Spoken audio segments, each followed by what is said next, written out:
this June, 9 African Americans were shot and killed just because they were African American. And this shooting sparked a lot of debate over flying Confederate flags in the United States. And so the purpose of my speech today is to persuade all of you to not fly Confederate flags or use them as decorations in your dorm rooms or homes. So to start out, the Confederate States seceded from the Union shortly after Abraham Lincoln was elected president. And in his inaugural speech, he discussed how he was wanting to end slavery in the United States, and so that caused a lot of people to want to secede, and most of the southern states left.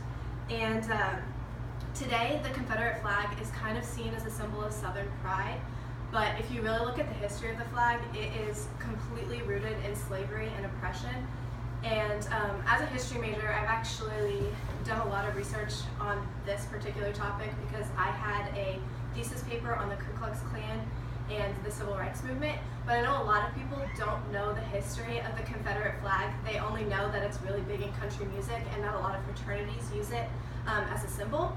And so today I'm going to start by giving you a short history of the Confederate flag, and then I'm going to discuss some of the most heinous acts of racism that have occurred that have ties with the flags in today's society. And then lastly, I'm going to kind of compare the Confederate flag with the Nazi flag because it helps a lot of people understand why we shouldn't be flying it.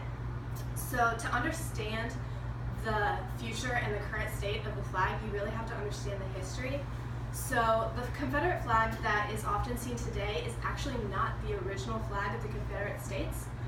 The original flag was known as the Stars and Bars, but somewhere in the middle of the Civil War, the Confederate States decided that the Stars and Bars was way too similar to the Union flag, and they disliked this because A, for military purposes, it's kind of hard if you have a similar flag, you don't know what army is which.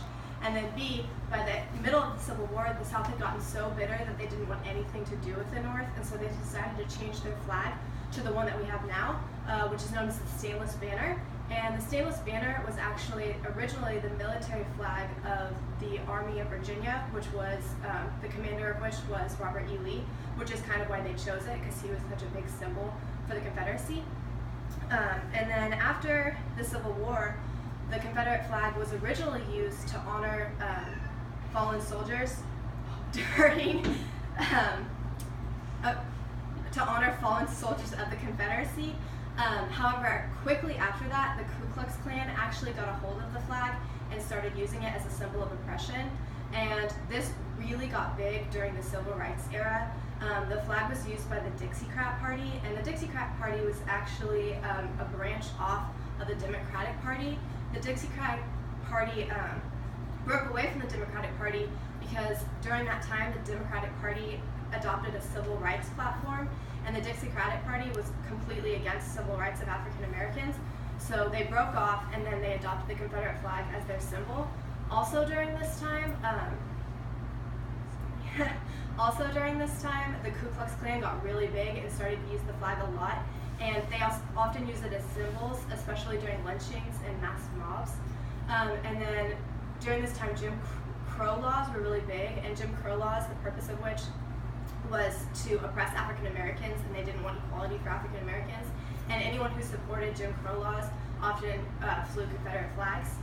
And shortly after that, the Kappa Alpha Order brought the Confederate flag into collegiate life.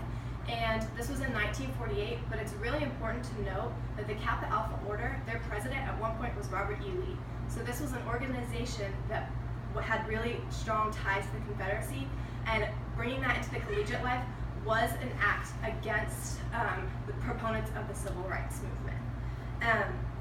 And so now that I've kind of given you a brief overview of how the flag has been used as a symbol of oppression, I'm going to go into one of the greatest acts of racism that we've had in present-day America. So just this last June, on June 17th, in Charleston, South Carolina, a young man named Dylan Roof, who was only in his early 20s, entered a predominantly African-American church and sat down for a Bible study.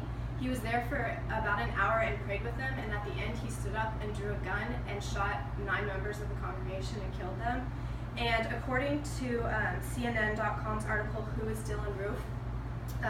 They investigated his blog and found that he had strong ties to the Confederacy. He idolized them. He had a lot of pictures of him at Confederate battle sites. And he also had a quote on his blog saying that the KKK in its present state was doing nothing to stop African Americans. And so he took it upon himself to start a race war because he truly believed that African American citizens did not deserve to be alive. And that kind of ties in strongly to the fact that America seems to think that we are so far from the racism that exists during the Civil Rights Movement and shortly after the Civil War, but there are still people in this country who honestly believe that African Americans are not humans and do not deserve to live. And allowing the Confederate flag to continue to fly and continue to be their banner is almost unacceptable. So now that I've kind of given you examples of racism that still exists in America, I'm going to talk a little bit about how the Confederate flag has ties to the Nazi flag. So according to We All Agree the Nazi Flag is Wrong, so what about the Confederate flag by Rachel Landis?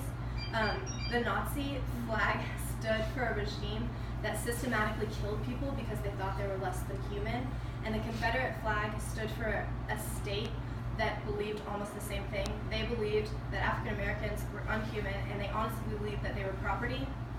And so in Nazi Germany, the flag represented the ideals of the party, and that's the same with the Confederate flag in its inception.